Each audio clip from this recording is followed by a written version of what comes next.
Frase, ¿eh? Dice, "Ve tú, güey, siempre se llama para ir". Y era un tema, pero es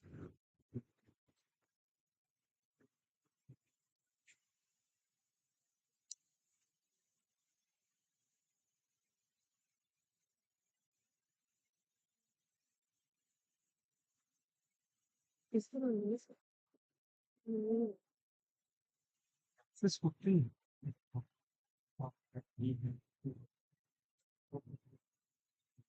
they don't mind that. वो देखिए सभी के वो cut up separately बढ़िया बढ़िया আমাকে তো সামনে দিয়ে না এদিক দিয়ে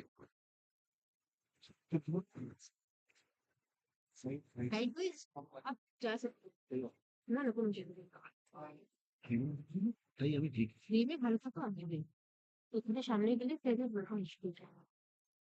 এদিক দিয়ে যাবে এদিক দিয়ে যাও ওখানে পরিয়া মাসে অ্যাঙ্গেল আছে ওটা ক্রস হবে এদিক দিয়ে ওদিক দিয়ে গেলে ক্রস হবে এদিক দিয়ে গেলে ক্রস হবে আমি সেদিকে এদিকে বেরোবো ওকে অবশ্য যখন ইয়ে আছে আমাকে তো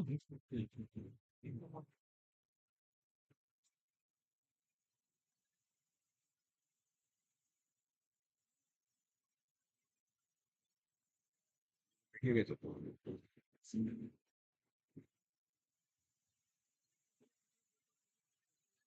Las flores de verbo, las puedes tú,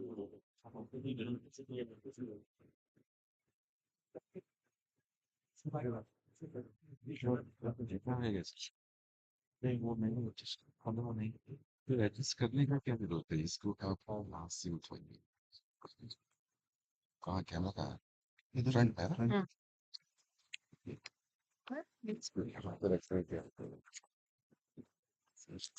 हाँ यहाँ पे कितने क्या कर रहे हो कौन सा एडजस्ट करके इसमें लगाने का है लेकिन बॉटल इतना सब हाँ यहाँ पे एडजस्ट कीजिए इसको कुछ कर देता हल्का सा नहीं ये तो बैठेगा नहीं ना तो ऐसे वैसे नहीं छोड़िए छोड़िए सबका हुआ और थोड़ा सा ये हुआ वो दो तो ये हो गया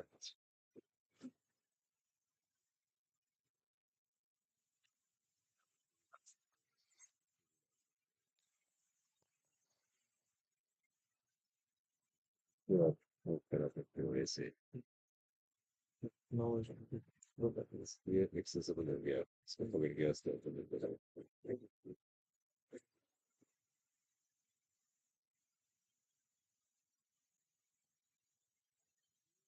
कैसे एडजस्ट करें कैसे एडजस्ट करो अपना बस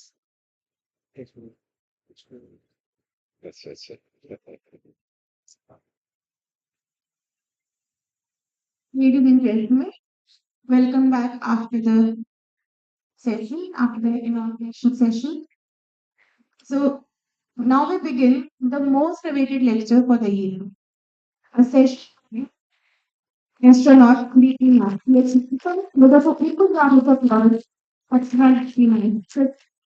I request Professor Bharat to kindly welcome the guest.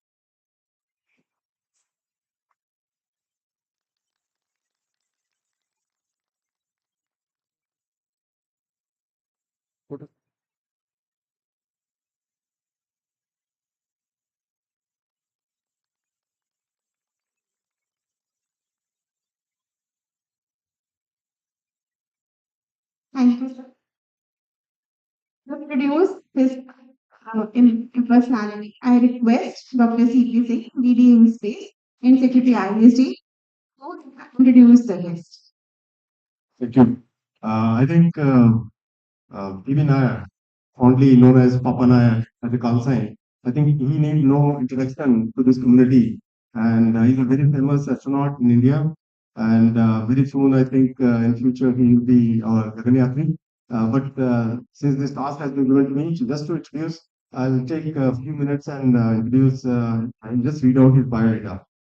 The Group Captain Prasan Balakrishnan Nair is a fighter pilot in Indian Air Force and goes by the fighter pilot call sign Papa Nair. He has been the commanding officer of the frontline Sukhoi fighter squadron of Indian Air Force. He is presently an astronaut Gaganyatri with the Indian Space Research Organization, and he is a graduate of 93rd course of the National Defence Academy, Pune, and the 162nd final course of Air Force Academy, Dilipur, Hyderabad. He graduated top of his class and received the President's plaque and the Sword of Honor for standing first in the overall order of merit. He was commissioned into the IAF in 1998 and has worn the uniform for the last 27 years. He has close to 3,000 hours of flying experience on a variety of military fighter and transport aircraft, such as the MiG-21, Jaguar, and so on and so forth. He is category A flying instructor and has been a directing staff at the IAF Flying Instructor 2. He is a graduate of the Air Force Test Pilot School, Bangalore. In his capability and capacity as an experimental test pilot, he has been the recipient of Agni Excellence Award by DRDO. Captain P.B. Nair has been directing staff at the DSSC Wellington. He is also a distinguished graduate of the U.S. Air Force Air Command and Staff College, ACMC, in Montgomery, Alabama, and graduated top of the international officers class in their master's degree program. He was the president of the International Officers Body at the USAF Staff College. His research paper was selected for award, published online by the Staff College as well. He is meritorious certificate holder in advanced air power from the Australian Air Power Development Center, Australia. He obtained his second master's in strategic studies from the Madras University and also completed his MPhil in defense and strategic studies from the same university. His research paper on artificial intelligence and war has been published by Springer. He received his MTech research in aeronautics from the prestigious ISC Bangalore. And he is also a graduate of the prestigious Yuri Gagarin Cosmonaut Training Center, Star City, Moscow, from where he earned his qualification on the Soyuz spacecraft. On 27th February 2024, the Honorable PM of India, Shri Narendra Modi, pinned Indian astronaut wings on him as well. As a backup astronaut in the Axiom 4 mission to the International Space Station, he has trained with NASA, SpaceX, European Space Agency, and Japanese Space Agency. He belongs to Palakkad, Kerala, where his parents are settled. He is married to Leena, who is actress with the Indian film industry for the past 25 years. He is also a best-selling Penguin author. His daughter Nandini is a second-year history and political science student. Thank you, sir, for very impressive tenure and will be giving a question for future annual. And we want to listen to you. Over to you.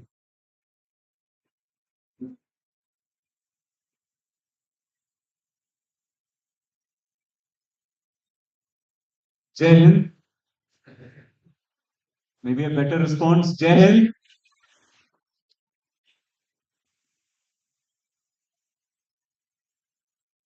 First of all, I'd like to thank everybody who's here, all the dignitaries in the front row, the organizing committee, and all the people who have been taking really good care of me over the last one day.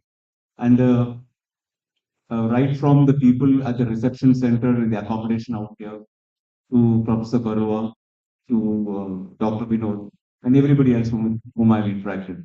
Thank you for inviting me here today for your symposium. And Calcutta is a beautiful place. I've got a lot of fond memories. The first time I came to Calcutta was in 1999.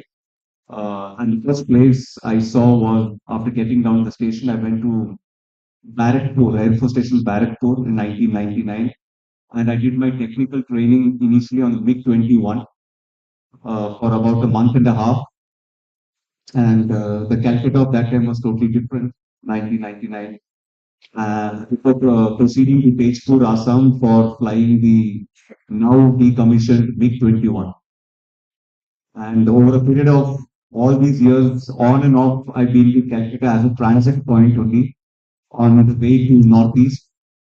And the last time I was in Calcutta was when I was at Tejpur, Assam, when I commanded the Sukhoi 30 squadron there, the number 2 squadron during the Doklam crisis with China. I was the commanding officer of the Sukhoi squadron. That is between 2015 and 2017. So first time I came here, like I just now said, I went to a technical temple for us. You can say the MiG-21. It's an iconic aircraft, and we go to Barrackpur when we on it for tech. Today morning, I went to something which is even closer to me and kind of represents my own evolution. I went to Lakshmeshwara Kali Ma's temple, the true temple which I see, and which is the energy, our tradition, our culture of this land. That is what makes us always what we are. That's why we are still here after all these years. And by all these years, I don't mean 10, 20, 50, 100, 200, 300. It goes way, way back to all the yugas. The reason is energy centers like Dakshineshwar Kali Ma's temple. So it took me all these years and my life's progression to actually recognize the true temples of India. So with that, and I'd like to thank all of you for making that happen. And I was just telling someone today that maybe the reason I'm here today is not to give this talk, but to go and have darshan of stuff. So thank you for that. What you see here, now most of us, all of us, being scientists will see only algorithms and mathematics. Very few people will see poetry. Can you hear me? I think voice is cracking on the. It's okay. So the question that you need to ask yourself is, are you a person who's seeing mathematics here and algorithms, or are you seeing poetry? And maybe that is the basis of my talk today. Who is an astronaut? Because all of us are astronauts out here. It's the human experience that makes us astronauts. And for that, especially as scientists, researchers out here, what I want to tell you is that the astronaut state of mind is an equal state of mind of being a scientist and an artist. So over next maybe 45 minutes, I'll try and convince you that because I'm totally convinced. Okay.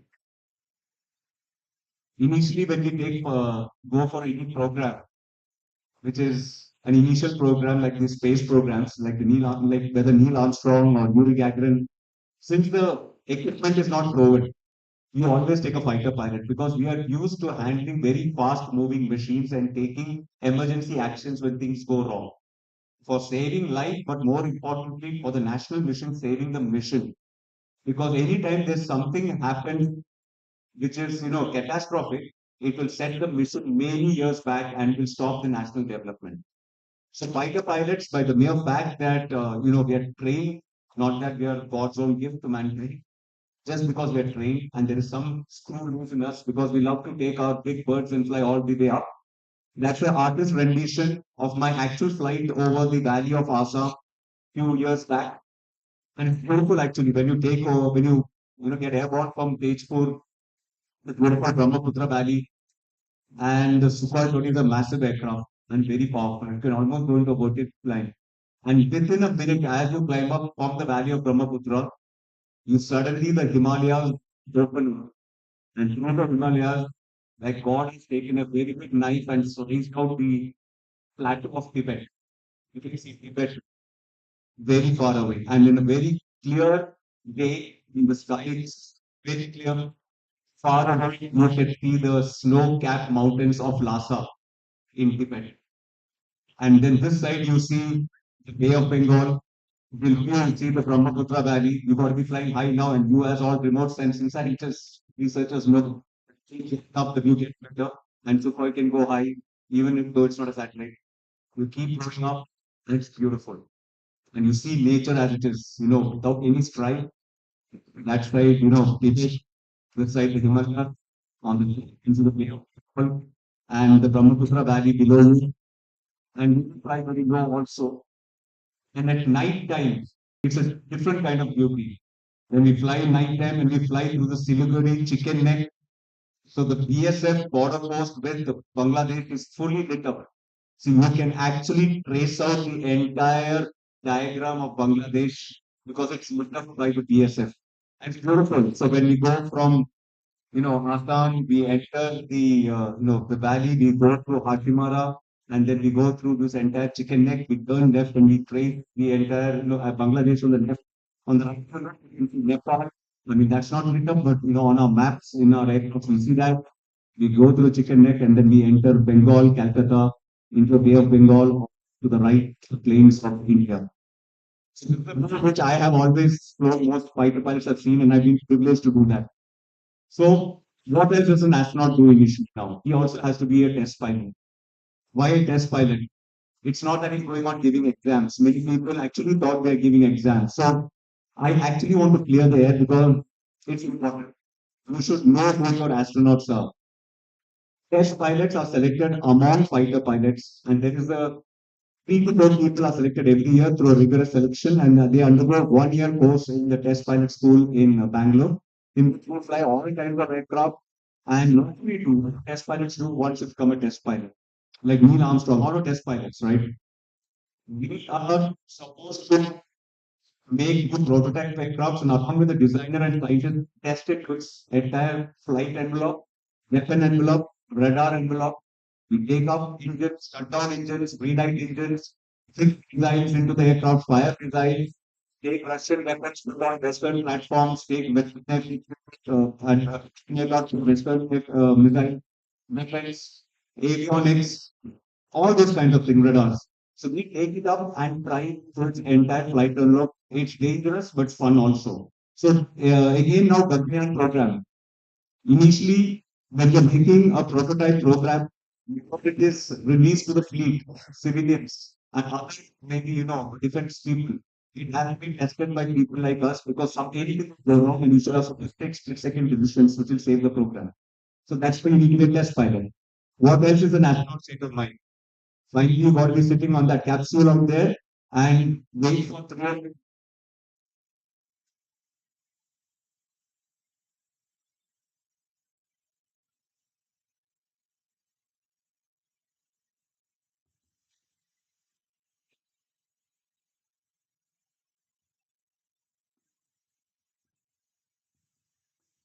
Can you hear me?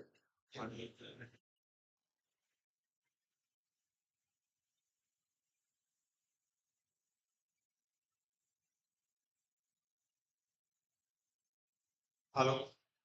Yes. Last person, can you hear me? I think we can increase the volume. They might be polite and not reply back. Last benchers.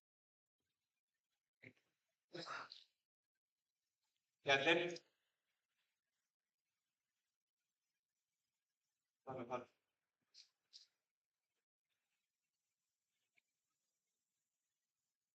Audio. Yeah, but you have the control to increase this. I mean, it's audible here, but I don't think it makes. Hello, hello. Yeah. Okay. So you're test pilot, then you're an Indian astronaut in the first mission. And what does an Indian astronaut in the first mission do? And I have to tell my wife gave me a reality check out here because I said, I don't know why the rest of the people have not got it. Why didn't everyone want to be an astronaut? And she said, not everybody wants to sit on 300 plus tons of propellant when it's being lit up. So I said, oh, that actually, I didn't think it that way. And that's the other kind of mindset that you need to have in initial service because anything can go wrong. So it's the first mission. What else does it mean to be an Indian astronaut or an astronaut state of mind? It means we are not just wearing the same uniforms and the spacesuits. We have to study. We do a lot of research ourselves. We do a lot of analysis. And as a test pilot, we have already into this game of interacting very closely with scientists and researchers and engineers for making more systems. And like I was telling chairman, by the end of our entire 3 6 year in ISRO, yes, fighter pilots and test pilots have become half scientists, but the hope is that all scientists will become half, fighter pilots. And that's the kind of state of mind we're looking for. And that's the kind of leadership role also we're looking for, which will be more multidisciplinary. So, you're a fighter pilot, you're a test pilot, you're an Indian astronaut, you're a rocket scientist. With this mind, now when you say astronaut, I'm not talking about myself. It's an astronaut state of mind. It's all of us out here. It's a time in our nation's history as our we should all develop an astronaut state of mind. For that, thinking about being a fighter pilot, a test pilot, let's be what all involved. Not be a fighter pilot, willing to get itself into decompressed chambers like the and it was kind of like courses at the same time making to his mind as if you are taking out all the makeup changes and what are the physiological changes taking place in that. And then even observation and institutions checking whether you are taking the right action or not. Are you that person who are willing to get in there as a fighter pilot in centrifugal? So this may into a centrifuge, and that's how I look well, or even more look. If G forces are in your body, there's a 90-year-old copying iron. But the thing is that you're not just supposed to survive this because that is not one is supposed to think back moving your own muscle. So that goes back to your brain and you don't gray out or black out. Because the first thing that happens as the blood goes down, that eyes are open but become blind. Because blood is the reason that your eyes can still see. And after some time, if your blood is ready for your brain also, you black out. And also black is unconscious. So what you do, you're supposed to be doing some action inside the cockpit because you're in the simulated Australian cockpit or from the cockpit, taking action with a different button in an emergency situation. So, are you, as a fighter pilot astronaut, working in very close environment like the cockpit out here? With all those buttons out here, like in the Gaganyaan also, we got all these things in a very close environment with lot of vibration, lot of sound, and very less view outside in anything that's autonomous, like you take place. Also, getting test out all equipment, including the spacesuit, because actually under spacecraft, if you look at it, a spacesuit is spacecraft which will protect you in case of a sudden decompression with oxygen and venting of carbon dioxide. At the same time, a certain amount of pressurization in your body to make sure that you have a certain amount of correct partial pressure in your lung. All these things we are supposed to test out. This is the testing out in Moscow. That's me wearing the spacesuit made my particular type and fitting. Because it doesn't which when the creases on the chairs when you sit, when you re-enter orbit in the spacecraft, when we are coming back to Earth at 8 kilometers per second, if you one piece in your spacesuit, you will get something like a lot of capillaries on your back first. So it is made exactly to your size, and you're supposed to sit on the chair out there, which is the replica of the actual spacecraft chair, and see for 2 to 3 to 4 hours whether you are having any problem or not. And then your entire center of gravity, everything's measured. So are you as an astronaut, as a fighter pilot, willing to do all that kind of training? So this is the biggest centrifuge in the world. It's in Moscow. And like I showed you my face while entering a centrifuge, this is what they do outside. They kick you, and you got doctors, and you got engineers, scientists, putting all kinds of wires into you, and then putting you into the capsule out there, and this entire thing will rotate or will rotate the machine. And in that, they'll give you situation. And the situation is that the spacecraft is come back to Earth, and for some reason it is lost control, and you're supposed to take over control.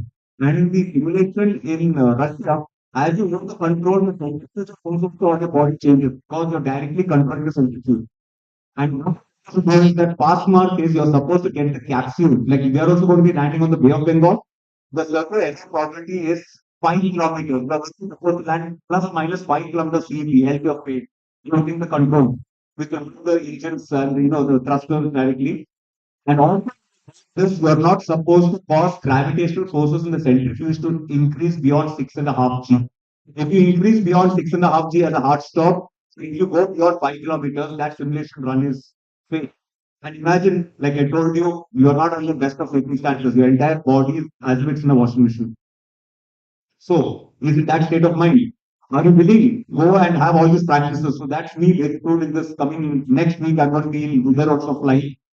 To have your flight skills occasionally going on high. And why is it that we are into this? Because we got a lot of experience and a lot of testing in things which are even harder. So this is me doing an air-to-air refueling from one Sukhoi 30 to other Sukhoi 30. And you can see the drone which is there with a small engine, half engine, just this much. And we're flying at 500 to 600 kilometers per hour and at around 5 to 7 kilometers altitude. And you're supposed to, in that free space, go and plug in. Actually, orbital mechanics or space is a more benign environment because there is no aerodynamics. Aerodynamics and gravity makes everything more complicated. So we are actually trained in many such harsh environments because this is a necessity. Remember, when you're doing this, you're not doing it for fun. As you saw in Ops Indoor and many places, we do a lot of operational missions you're supposed to train every time. And that is supposed to take off fuel because of the things that we follow. And the thing is that this is the most benign situation you can do. We generally do the same thing at night at lower levels and not while entering valleys and sometimes while entering thunderstorms. And when you're doing this, you're not flying alone. You've got your entire buddies all around you, the other aircraft, and you have to give them to others, and all of you need to because your life is actually dependent on it. I will, as a fighter pilot, also got into such kind of training, and this is the training in Moscow in the zero G flight. Me, my colleagues, Crooks, and Andhra Pratap and Chris, in which you have experience of zero G, the microgravity, and here that's the fun part. You have to do a lot of training inside, getting inside the spacesuit, getting outside the spacesuit. Each run is just for 30 seconds, so supposed to do all that kind of training also because it will help you prepare for the space trip. So that was the fighter pilot part, developing an astronaut state of mind. What else? It involved developing an astronaut state of mind. We saw all those kind of harsh environments which are emerging. It all involved, like Rakesh Sharma always says, you being the guinea pig for all kinds of experiments by your researchers and scientists. So imagine one of the researchers and scientists for the experiment. So because here we are not the guinea pig, we are the scientists and the researchers also. And then people go to Delhi and they get carbon dioxide from the air because of the pollution. Here you see are really getting carbon dioxide just to see what the carbon dioxide tolerance. Because as you know, when you go to microgravity, when you are inside the Gaganyaan, when you are inside the International Space Station, carbon dioxide which you exhale, because there is no gravity remain here and the ventilation system is not good enough, you will drown in your own carbon dioxide when somebody is looking for you in the morning. Someone is sleeping bag, you will be dead. Things which we take for granted. So all these features are we need to go ourselves, and this is the carbon dioxide signature lab which is there in NASA in Johnson Space Center. What else do we do as guinea pigs? We also wear all these funny things and all those funny platforms in which the platform suddenly you see what your spatial disorientation capability and your vestibular organ capability in which VR goggles are put front to give us some virtual reality mode and see what is our reaction. And also the one on the right in which you how is your spinal cord and the entire system working. Are we able to get balance? So a lot of such things. I'm just taking a sliver of some stuff for all of you to see what is the default. What else does it involve to be an astronaut and astronaut state of mind? So it could be fighter pilot in all kinds of emergency situations. It could be a guinea pig. But it's also fun sometimes. You also get to be a chef to select the exact kind of food that you want in space.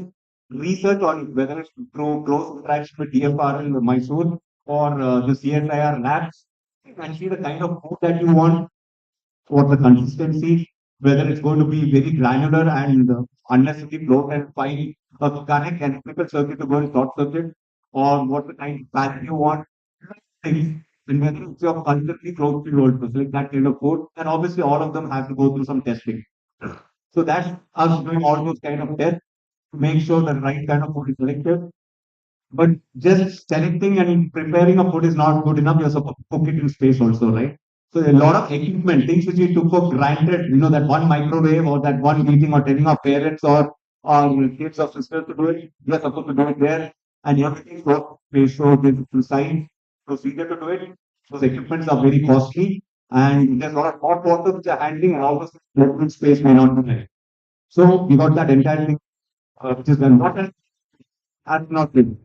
Needs a corporate leader also. Actually, all the meetings, whether the design review meeting and new flight change, technical meetings most of us are used to. But are you used to administrative meetings and PR meetings? Because just remember one thing, and here's something which I encourage all of you in your own offices to do. Just doing something is not good enough. You need to outreach. So here we're actually thinking how the entire mission is going to be planned from an outsider's point of view. How is this thing going to be take place? When the rock launch is going to take place on the D-Day, not just the engineers, the scientists, the launch pad, all the other mission directors, whether they are ready. Whether the cameraman, to whether the area where all the families are going to be, to whether the correct broadcasters, who's the interviewer, everything. It is a national mission. And anytime people go to space, human beings go to space. You go to the children of the country which is following you to give them right material. I always say that, especially in government institutions, that whether it's ISRO, whether it's Indian Air Force, anything, it is not our organization. We have just merely borrowed it from our children. We do not have the right to stop any information from flowing to them. Where if security is a problem, we need to find solutions for the security. Because we, especially at ISRO, we light up the imagination of all children. That one vision could change the trajectory of that one person who found a new company which could change the trajectory of this country. Remember that always. That do not deny them what they are rightfully there. If there is something else stopping it, you should see how to go over that. Not that to compromise the security of information, not to compromise on your own job, but to make sure that everything is played so that outreach and their inspiration is more important than you do it. Not to trivialize any other organization, but there's a reason that our children and our youngsters will not go and take a selfie with the Baba Atomic Research Commission, even though they are doing much maybe better work or bigger work and more of the vital work. But they will always come in front of a rocket and take a selfie. You owe it to that particular thing, that particular movement. Make sure whatever you do is properly choreographed. Very, very important. Generally, we do not pay enough importance to that. So why I'm telling you all this is that I have interacted and have done training for a year and a half in Russia, in Star City, the ground zero of cosmonauts, and here in Transit Station for a year plus with NASA. Then I went to JAXA and everywhere. So everywhere, this is a very, very high priority. What does it involve? Wearing the right suit in the right frame. So you should not only be doing your job, you should be projecting it in the right way. When I say here again, I told you I am not the astronaut, you are the astronaut. You might be thinking where does it involve? Any research you do, anything that you do anywhere in your particular line of work. Make sure you are that person who shows it to the other department. We have got a lot of stuff piping of information, a lot of barricades with that information. Because of that, what happens is that there is no lateral flow of information, and then a crucial research could be held up because you do not give that information. How do they come to know? Have you ever thought about that? How is somebody that's looking across the border, meaning the other building, know what the research you have done? The reason, and I've done a lot of research, and I've actually seen, I've been to all these places, whether it's Bay Area, San Francisco, Stanford University, whether it is MIT, all these places are closely interacted. You would have heard of the startup culture there. Why did that all happen and why did those bloom? Because you won't see that they said exactly inside a class it started. It all started, they say, in a coffee shop or in a garage or some place where multidisciplinary people got together and were chatting in a relaxed manner. That is a common ingredient. Imagine your own kind of work. In your particular department, you're doing all the kinds of research you want.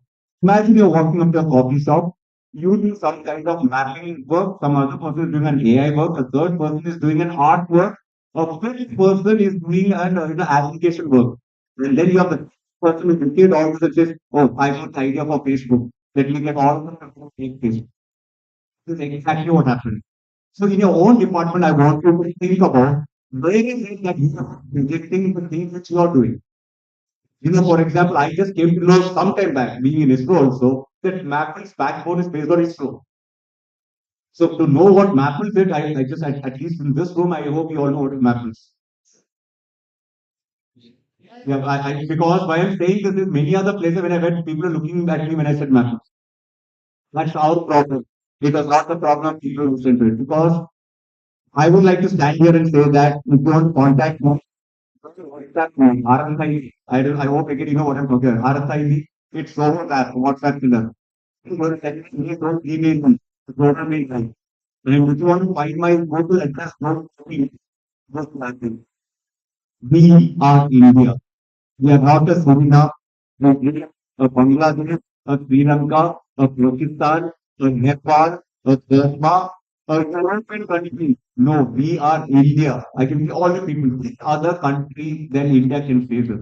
With all the scientists, with all the engineers, with all the things. The original four IIT, one of them being the IIT Kanpur here.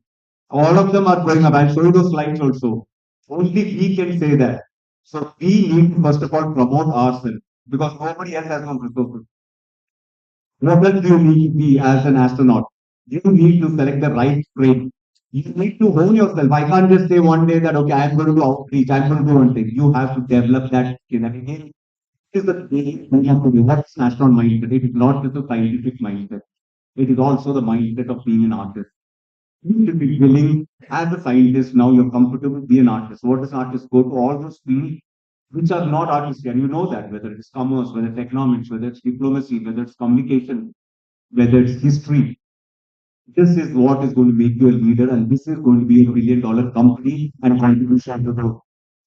If you're also like, don't really, I have that, whether you know how to be in front of a camera. All these things are things which are supposed to be as a part of an astronaut state of mind. Survival will be fire mask which is supposed to in case of fire, and also an ammonia in case of ammonia leak in the International Space Station.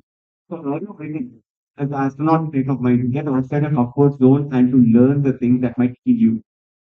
Now here it's metaphorical also. Because on ground, I'm 100% sure there must be one fire extinguisher cylinder somewhere here which 99% because somebody else will operate. We always look for the other person, right? Somebody knows how to operate the fire extinguisher, but it's not going to be me. Similar in space station, it's not like that because you are supposed to know everything. And here it is not that you can just escape because your life depends upon it. In your own organization, your own office, have you thought about those fire extinguisher moments, the last moments, which is going to make sure that you are looking into that final thing which is going to kill you? It might kill the astronaut who's going to space. It is a total change in mindset that because the first child is going to travel in a rocket, satellite, and a space rocket company, not dealing with humans, to dealing with humans. And when dealing with humans, there is life at stake. It's a totally new philosophy that is required. And each and every person, you might think it is not significant. You there and looking at that one valve, other person looking at one photograph and thinking, oh, this is not going to be life threatening. You do not know how it's going to manifest and cause the death of a person far away. Are you willing to be the plumber and the handyman who knows to repair all the kinds of hatches? Because there's a kind of dirty job which you have to get into. By dirty, I don't mean anything bad. It means you generally do not get into those nitty gritties of bolts. But that's not state of mind. You're supposed to train in that also. Are you willing to select the right tools? Because remember, flying a tool back, if it is broken, it is going to be very costly to any space station. So are you training? Make sure, and then trust me, when you do this kind of training, make sure you know each and every nut and bolt on the space station, and you know each and every tool of yours, and to recover it in real time by floating. So for that, you have to go always backward. And this is one thing which when we were discussing that a few days back regarding Bharat Yantric Station, a good startup idea would also be for a 3D printer in the future Bharat Yantric Station to print out our tools. So many of our startups nowadays are only thinking of non-human centric products. Because me, I've been visiting the last 3 months, a lot of places, a lot of colleges, schools, IIT Mumbai, I've gone to IIT Kharagpur, College of Engineering, Pune, many other conferences now. Everywhere the startups are making rockets and satellites and components with these two.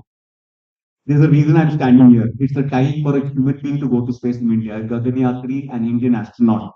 Human-centric products are the $1 billion idea.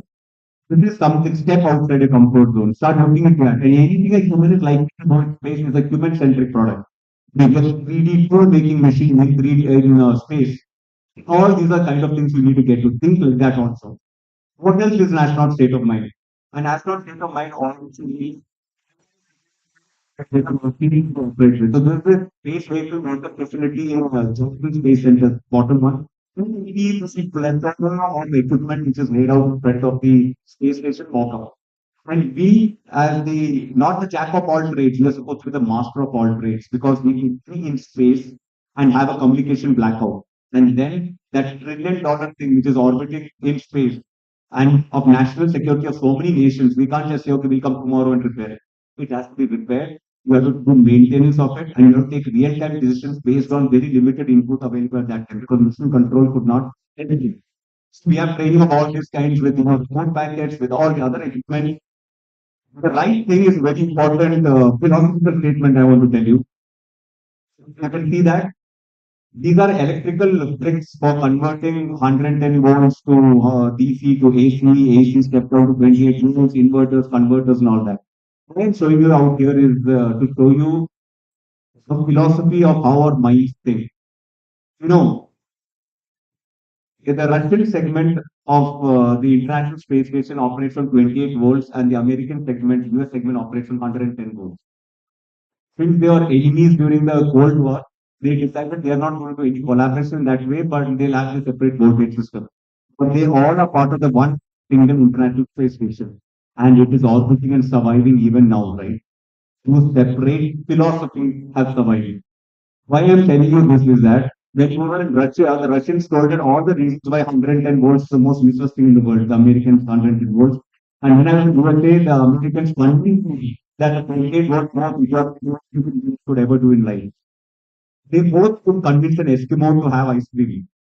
So this is the kind of things, if you want, we can do. I'm telling all of you here that in our own institutions, organizations, offices, which are these moments in which you have already convinced yourself, no, we cannot change our thought process because it's there. If these guys could live this with 28 volts, 110 volts for 25 years, we can highly, and why this is where most of youngsters who need reverse osmosis. Most of people like us are archaic in our thought process, not because we're bad guys, but because that's what, practice and does it makes the patterns stratified. You should be doing with the courage of conviction, say, hey, you know what? I want to call out that the emperor is not wearing any clothes here today, that we need to do a separate way. Why are we taking it as a given that we have to do it this way only? And what's the guiding principle for that? I shall come in the coming slide. It should be the contribution to this country to take its very natural role as a leader and not to follow any other country. Are you, as an astronaut state of mind, also willing to be a student? Here it's me being a student with the instructor who's 20 years younger to me. So constantly you should be willing to learn. You should never feel that you know it all. And that's where my country and my tradition helps me, because in our country we always said we do not know, so we're willing to know more. And we always pray for that. Are you willing to be behind the other stage, not with the astronauts there, but on the capsule communicator, Capcom, and watch everything that happens? And this is the Mission Control Center in Houston, and given training there also, how to operate all the equipment so that you can communicate with the astronauts in space and make sure certain very important, situations they are taken care of. Are you a low-level surgeon or a high-level medic or a nurse to make sure that you have the right kind of training to resuscitate a fellow astronaut or yourself, and you all get medication? Because it's important that the right, because we can't just get another person on board. We need another placement to get that person there. So we all need to have a good state of mind there. Because that you up your skill. All this depends upon teamwork. So on the ground, like this is the National Outdoor Leadership School. When we were in the US, we went to Mexico. This is Baja Island, just below California, and we went for 5 days kayaking into the wild, island hopping with just some rations, and we had to live off the land. Okay, no toilets, no mobile phones, no nothing. Into the wild, make your own fire, make your own food, and the entire team is going to that. All the astronauts, all of us together, and it's good fun. We learn a lot about yourself. Are you willing to do those kind, not those standard, maybe more relaxed corporate, reach outs where you go and do something. These are the actual ones where you see the true character of a person comes out.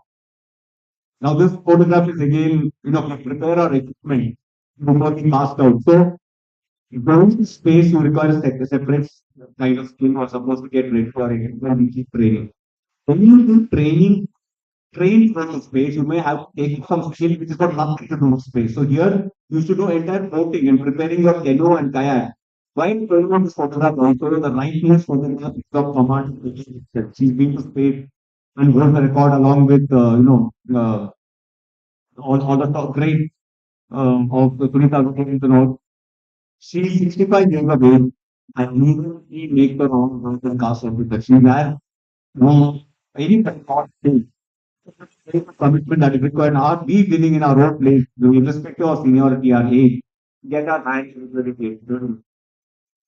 Does it involve, and I do have the courage of conviction to get into all personality tests? So here we are doing, and we are trying to assess each other.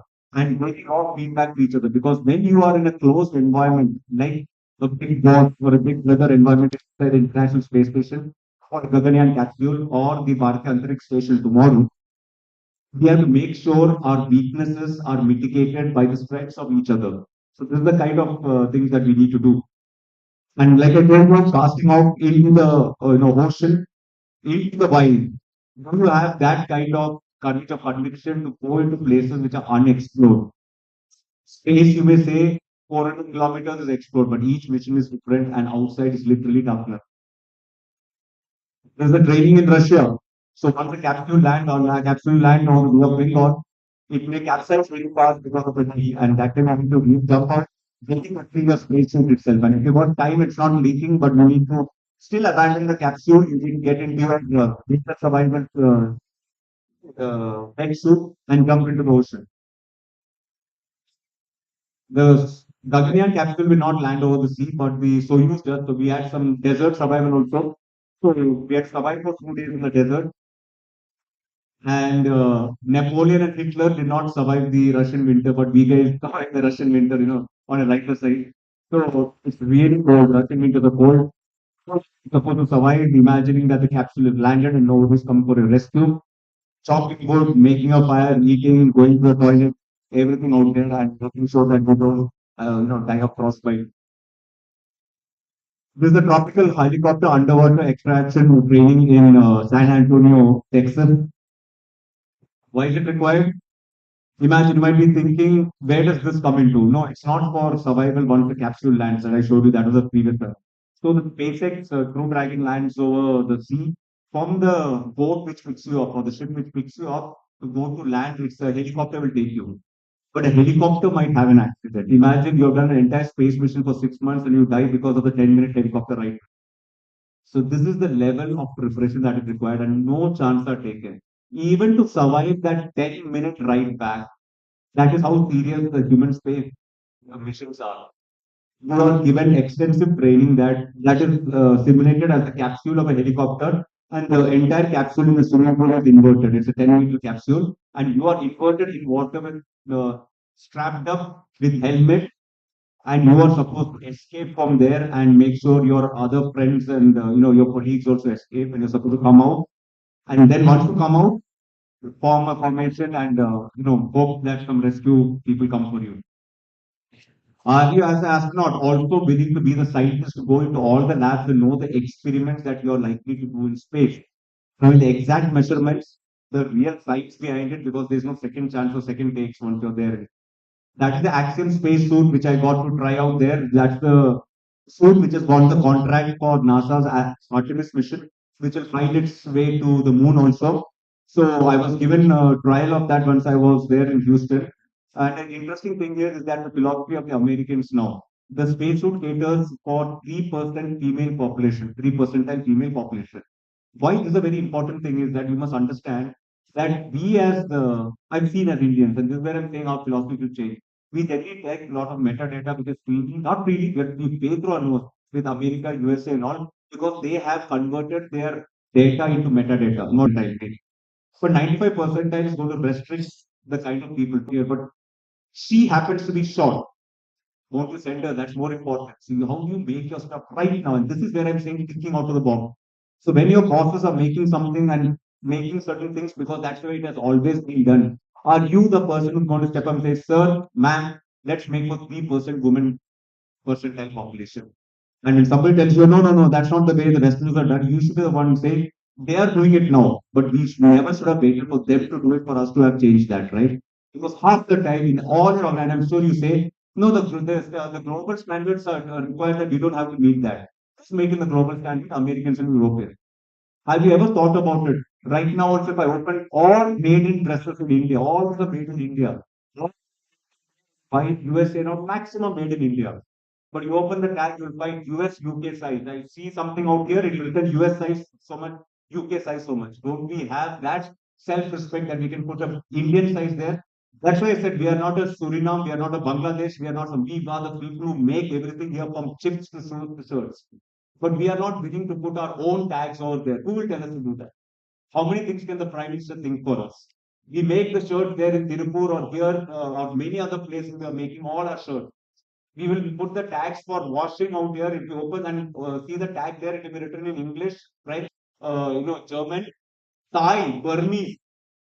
You check it, but no Indian language, no Indian language. When each language of ours here is more than 30 million, whether it's Malayalam, Tamil, Bengali, Assamese, and your market is also here. I can understand people are not buying here. You think Americans will tell you to put that? You think Europeans will tell you to put that? But trust me, if they had so much language, they would have put it for us. If you had Tamil or Malayalam or Bengali being spoken in America, they would put it in that code. So this is the kind of thing which I'm telling you. So when in your own organization something happens, you should be the one to symbolically say, sorry, let's have 3% female copy. That's the symbol to say something to change.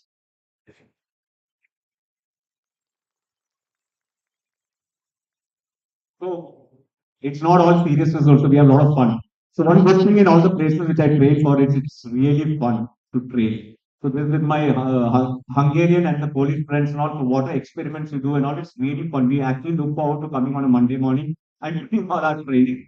And that's the International Space Station space toilet. Training also we do. We get a lot of training for space toilet. We also train. I told you as an astronaut, you're supposed to know what experiments to do, but you should also train on the other side. What will a failing experiment person on the ground? How is he training? So you go there. So we visited Huntsville, where the payload operators and out there is that in America and the East or in Russia also, they try to build a one-to-one rapport with them because when you are in space, you don't want to call one random faceless person on in Bangalore or Lucknow or Dehradun or anywhere and say, you know what, this you're supposed to know that person by name. It's like you develop a friendship. So we went to Huntsville, 2 days spent partying with them. And when we're partying, hey, what experiment are you doing? I'm doing. When I call up, I'm going to be calling this, okay, and drink. And I know if it, and if you have a problem at doing an experiment, we are all on the International Space Station frequency. There is a good one. So that we understand. Seriously, so that's friendship, because a lot of bad things can happen in space, like, oh my god, I screwed up in this experiment. I can't say it openly because the entire world is watching. So when you say some girl is even bigger, content more work than it was because private phone. It's like it gives you that confidence that I know the person who's operating the radio telecom era. That so this is the kind of level of personal relationship we should. Now, like I said, it is developing astronaut mind. Have you in your own organization, maybe the different ISRO centers, whether it is in space, whether it is industries, whether it is, I think Excel and, whether it is Northeast Space Application Center. Have we with each other also done that? We will not go into space. That other person out there, have I developed that rapport for certain basis? But you also know the moment a person becomes like family, your output almost doubles. And here we are in serious business of going to space. If you do this, you should not only be on this side of the camera, you should be willing, like our friend here, to know how which photographs to take, which frame to put. We are given training for all that, which is a light on your face, which are the kind of cameras you can use because you are given that one perfect shot when you travel 90 minutes, one orbit, 17 sunrise and sunsets, which photograph, which lens to use, which are the kind of lights that come. And entire aspect, because you owe it. But where does CD come from? Because you're given this very important duty by our country. And you're doing it for whom? And this is why I said the entire outreach. I know that that photograph is going to change your life. And that's why you do most of the things that you do, not for your health. And by the end of the day, we're just normal human people. That's the entire crew of Action. Me, my colleague Shub, then the Hungarian backup and main Hungarian, and Peggy Witzel doing our training in the crew dragon. End of it, a lot of astronauts here in the other. What kind are the 3 Russian astronauts? Here you got the Japanese astronauts and some American astronauts. And multiple times they have gone to international spaces, all humble human beings, always willing to come and teach. And they all they're teaching, interesting things and all that. And one common thing for all of them is you can see there's the heights of Ukraine-Russia war is going on. Okay, and America keeps telling us not to buy oil, but they are doing fantastic, collaboration with the Russians. I saw it. Like, it is the best kept secret they're keeping. We should leak it somewhere that the Russians and Americans are collaborating in the heights of Russia-Ukraine war in Houston. So these are kind of things that happen. This is my visit to the Crew Dragon facilities. That's the Falcon 9 which lands back. It's an active facility for the centrifuge. This is a very important thing what we have. So why for important is now I come back like telling we are India. We can develop this program. That is the that started being built by Elon Musk at the frantic pace in South Texas border with Mexico. It's called Boca Chica. It's the Starship facility. You can see the Starship behind me. Starship. It's being built at the rate of one Starship every 2 weeks.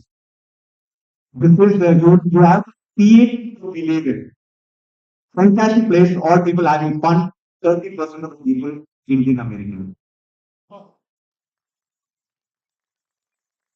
Why are we not doing it? And this is why I'm saying we took 10,000 Britishers to rule over this entire continent.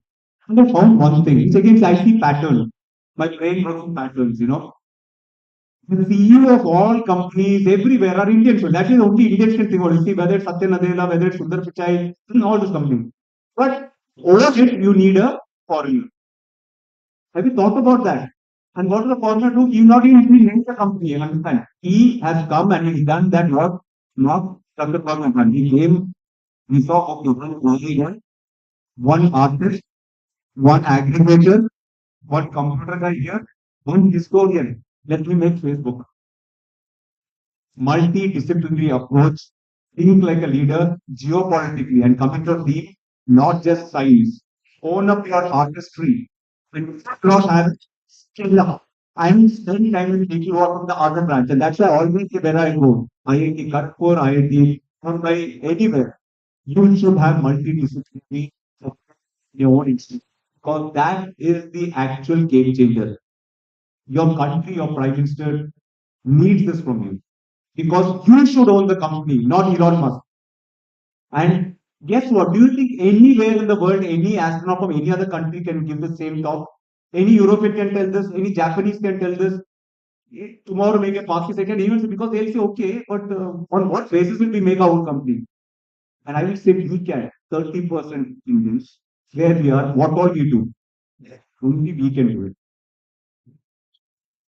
It's important to receive our men back also. So those are in, the landing of goods being witnessed in this control center. And on the right is also important. And now again, this is the talk I gave. In fact, is we are watching Intuitive Labs rover landing on the moon. You know what Intuitive Labs did, right? They also tried to land on the moon. A rover, lander. And they failed 2 months back. We are all having to of that. We succeeded. We succeeded where they failed even now. And why I'm telling you that? Intuitive Labs is owned by CAM. And who is CAM? He also owns Action Space. So after people seeing there are action scientists and researchers who are also dual acting as Intuitive Lab people. So I'm noticing all this and still they failed. And we have succeeded. I mean, there is no reason we should underestimate ourselves. We have it, no other country can do it. You can see a human being should be able to change a diaper, plan an invasion, butcher a hawk, on a ship, design a building, write a sonnet, balance account, build a wall, board, comfort the dying, take orders, give orders, cooperate, act alone, solve equations, analyze a new problem, pitch, manure, program a computer, safety means fight efficiently, die guarantee if you're in the defense forces or you're in the initial sorties of Gaganya, anything can happen. Specialization is for insects. I want all of you out here in whichever field you want. That's why I said today's talk is astronaut state of mind. Scientists and artists, maths and poetry. You are the one who has to do all this, not literally, but figuratively, metaphorically, in your own organization. So, who is an astronaut? Maybe let's talk in your own language, something you're already capable of. Know something you know. So the definition, the Americans document everything. So I just highlighted the definition of a systems engineer. Because I found that systems engineer is the closest that comes to an astronaut state of mind and something which you all will be able to coordinate. See what it is. I have been present. How many have written down in definition so that you don't think that I'm telling some new thing out here. It is the art and science. And what is the next highlighted thing? Part item, system engineering is a holistic, integrated discipline. And what's the last thing? Produce a coherent whole that is not dominated by the perspective of a single discipline. So who is the systems engineer? He optimizes the overall design and not favor one system or subsystem at the expense of the other. And what is the next bold one which I've written, which I've highlighted there? The art is in knowing when and where to probe. So what's the challenge? It is safe and balanced design in the face of opposing interests. And who is the one who opposes? It is not machine is going to oppose you. It's always human being. And you know what is required in dealing with another human being? Not science, art. You should have that experience, the other friend or another enemy, and know how to deal with it. So what is the system? Again, take it there, don't take my word. And this is why it's very important to understand what is the system. It's hardware, software, equipment, facilities, personnel, processes and procedures, everything we know. But we do not think that about the personal part, we just drop. Why am I telling it? As a Gaganyatri, as an Indian astronaut, I am not a human being, just a human being. I am a human machine interface and the machine also. When you see the Gaganyaan, where the Gaganyaan stops and the human being starts, you do not know. The same way I say in our own spirituality, we are not the body and the mind, we are the Jivatma or even the Paramatma behind. We do not know where we stop. So similarly, a man and machine and the interfaces, you do not know where it stops. So system we try to think is generally a non-living thing, but no. That's why from who is an astronaut, I'm saying what is an astronaut. Is he the system? If so, how do you automate this person known as the astronaut or the system? By using system engineering philosophy. And why is it important this time? Remember I told in the beginning? Because it is driven by human in the loop who has the maximum to lose. Think about a man and a machine. Think about you sitting in a car. If you want to bare minimum, you want it to be safe. Then you want the procedure that I want to go from Calcutta to Delhi. I want to go to 400 kilometers and orbit for 3 days. And then you look for accuracy. I want this pointing task so that it is sun pointing, and I want this re-entry window so that it is plus minus half degree while entering. This is how you do it. So what is system engineering? It's the most logical way of thinking. And what is a scientist? He's the one who brings left and right brain into the equation. He brings science and art into the equation. He is a multidisciplinary person. He is the one who will start a $1 billion company in India and more so that it can realize Viksit Bharat by 2047. So who's an astronaut? What is an astronaut? Why to be an astronaut, right? We always think so. Okay. You know why? So that we know how to go to the toilet. G, thank God yourself. Thank every day that Mother Earth has given us 1G. When you're microgravity and you're going to the bathroom, it's the biggest emergency in the world. Then you have to pray. And the $1 billion idea I'm telling you right now as a problem statement, and maybe some bright mind here all thinking. Whoever makes a space toilet is going to be a billionaire. Because there's only one space toilet in the entire world, and that is the Russian space toilet. Even the Americans are using that. They're still not being able to solve it. That's the Russian space toilet used by the Americans even now. People are making rockets and satellites. Nobody's making a space toilet. Just think about one thing is the most easiest thing to know. So why do we go to space? We shall not cease from exploration. The end of all our exploring will be to arrive where we started and know the place for the first time. We go so that we value this earth. Why should we value this earth? Because when people like me go to space and we look back on space and we realize actually the spacecraft is below Earth. It's gold, it's round, and all of us astronauts and space travelers traveling at 31 kilometers per second around the sun. And that is the absolute truth, you know that. Our spacesuits are a skill taking all for granted right now. This entire environment. And that's why I said today when I went, it was almost like a homecoming. When I went to Ma Kali's temple, Mother saying, I'm always here, people have forgotten I exist. And she symbolizes this thing. Mother Earth is there. Your spaceship. You're all astronauts. You're all antrikshas to start behaving like one. I'll just end with this. You know, it's very important. Many people keep asking, why should an Indian go to space? Why should an Indian go to space from an Indian rocket? Because Indians have gone to space. Rakesh Sharma ji, Shukla, one from Russia. Why should an Indian go to space from an Indian rocket, from an Indian spaceport? And you know, we'll only be the fourth country in the world to do that, right? I hope you know.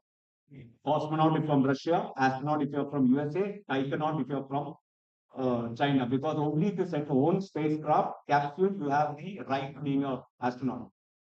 Ours may be Gaganyaan 3, Gaganaut, Antarikshayatri, let's see. But why is it important? 4th October 1957, Sputnik was launched. The USSR and all its allies celebrated as the arrival of, space age. You know what the American and all its allies saw it as? The arrival of precise nuclear weapon delivery technology. And hence was born DARPA, Defense Advanced Research Project Agency, the mother of DARPANet, which became Internet, the GPS, which we all have. That one Sputnik moment set light to the space race, defense race, everything, nuclear winters, everything, whatever you can think about happened, that one launch has changed it. This is the impact of that one launch. And it was not even manned. So now, why am I talking about that in our own? Because in 2027, there is going to be a Gaganyaan moment. A Gaganyaan moment is going to be there when an Indian launches an Indian rocket from an Indian spaceport and both countries. And what is that Gaganyaan moment? It is going to be a humane way for all of humanity. And what do I mean by that? I can give you a very brief glimpse. Future glimpse into 2040. The first Indian is landing on the moon. And when he lands on the moon, he is going to be giving a speech which will be telecast back to the world, and Indians will all be listening. In that, he will thank all the people out here. Just remember, this future is not happening. You might be thinking it through the lens of right now. But I'll soon tell you why it's going to be a different future. He will be thanking the entire people who walked before him, Rakesh Sharma, the chairman, the entire space community, scientific community, everyone. But he will also be saying, and the entire world will be listening, and he'll be saying, thank God in 2040 that 2027 happened. And like you're talking about Sputnik moment, they'll be talking about Gaganyaan moment. And why is that the entire world is going to be talking about that? Because we missed the nuclear high table and we could not be there in the NPT. And you see where the entire world is now. Anybody can launch nuclear weapon. And we were not part of NPT and all, and we were not at the high table because we did not reach that technology. We were not in the UN Security Council and we still are not there. And you can again see all the chaos that's going on in the world. Once we launch human beings to space, we can write in all the treaties and laws. And trust me, very soon, moon and space is going to be bartered. And it's going to be bartered. Unlike when the West and the rest of the world, or maybe the Chinese do, and take it for themselves, we take it and hold it for the rest of humanity. Because you know it. Even when COVID happened, we gave COVID vaccine before we had it ourselves for our entire population. This is the Indian attitude. And so in 2040, when the Indian lands go and lead out in the entire world, and even those other countries who are not fortunate enough to go to space, we said, thank God the Gaganyaan moment happened, and in 2027, India went. Because when they went up, held the entire land and said, unlike you guys, who always conquer a land and distribute it like the East India Company, now here, we will going to do the same thing that you did for the rest of the thing. And that is why not us, the rest of the world is praying that we go to space and put a human there in 2027. That is the target. So art and science. I hope I've been able to convince you to do this, that it is not just science, it's a combination of these two. And when you look at it, I hope you don't just see maths and algorithm, you also see a bit of poetry. And I always believe in the energy of this great country, and Nisargadatta Maharaj, one of the greatest Advaita scholars of the previous century, said, I am the other person is myself in name and shape, we are different, but there is no separation. At the root of our being, we are one. And you know why only Indians do what we do and we consider everyone? Because of our culture. That culture doesn't come naturally. And I have traveled all over the world. I realize many things were like this. When you talk over there, they're not able to get it.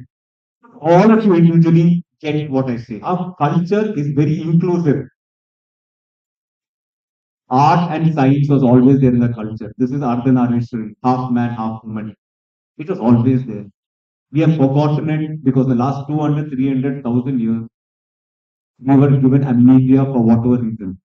We were always there in space. We were so far ahead that we found out the 26,500 precision time. Our job considers astronomy and astrology two separate topics. It was one topic. It was very everything. We were so far ahead that we decided we'll take a break and let the rest of the world catch up. And now they go back over there because they have water. Okay, and it shows them how we do it currently. On the lighter side, I also show you another art and science. That's also art and science. That's me few years back, and that's me again. So this side, which is art and which is science in this. So I would always tell the youngsters and everyone out here, nothing is impossible. And Adi Shankaracharya said that the Devam is the Devalaya in which the Atma is residing.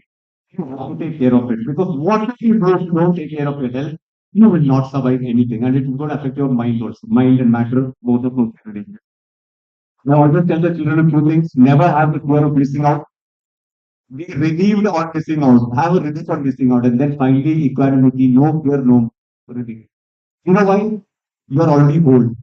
Do not worry. You are divinely protected. I'm telling you as a person from first hand knowledge. I'm telling you.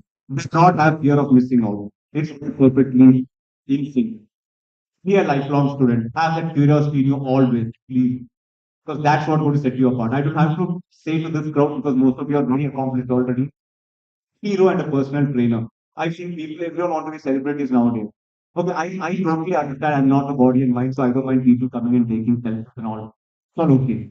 What I'm telling you, you all are heroes in the place where you as a talented student, if you're in the locality where you are, in the school which you studied. And guess what? To your parents and grandparents, you're always the hero. You don't trust me, you go there and that time take out your phone and you're reading that. And they are looking for this much of your attention.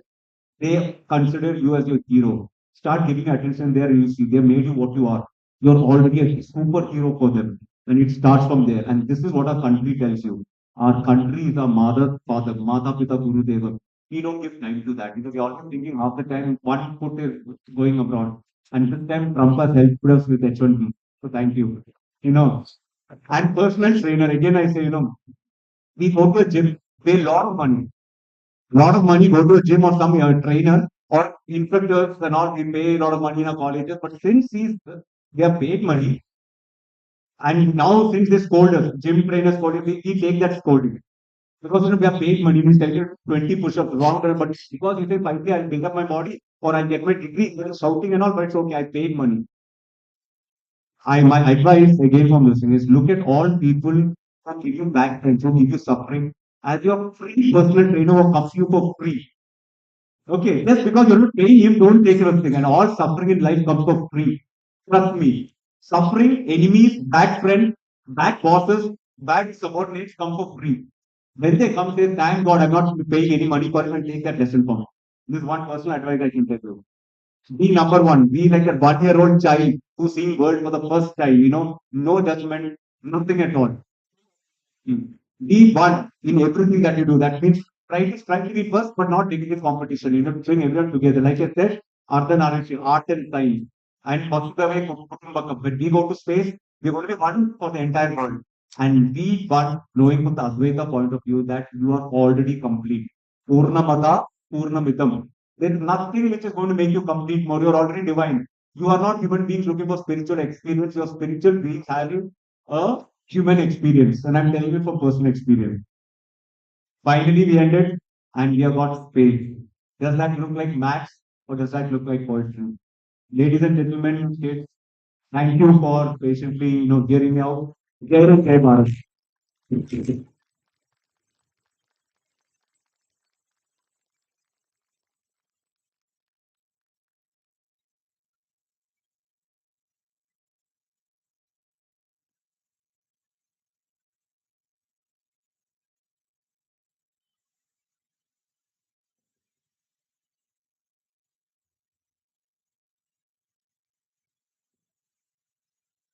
Jai Hind, Jai Bharat.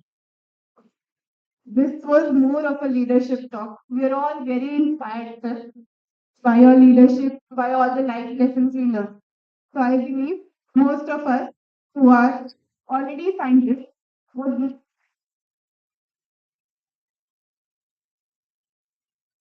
So if anybody has any questions, you can ask.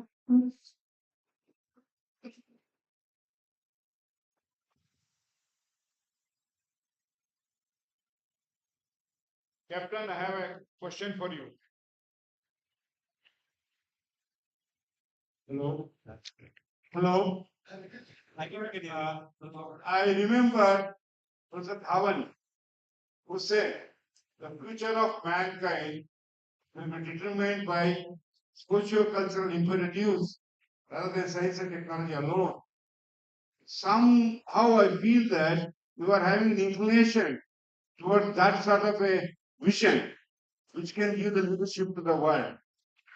Being a student, I'm now studying on theology and life in cosmos and exoplanets. Could you kindly comment on this? Thank you, sir, for your question. I couldn't agree with you more because it's very close to my heart. Many people say that what is the experiment that we should do when you know the experiment that we do, again, don't get Western or the things that the biggest experiment that is going to space is a fully conscious human being. It can never be replaced. Now, I always tell people who always say that no, it's very unscientific you're talking like that. I ask them a question: is electron a particle or a wave? Because most of the science stops at classical and particle physics, and the moment we talk quantum, everyone says no, that let's not talk about it. But why? That is the truth, right?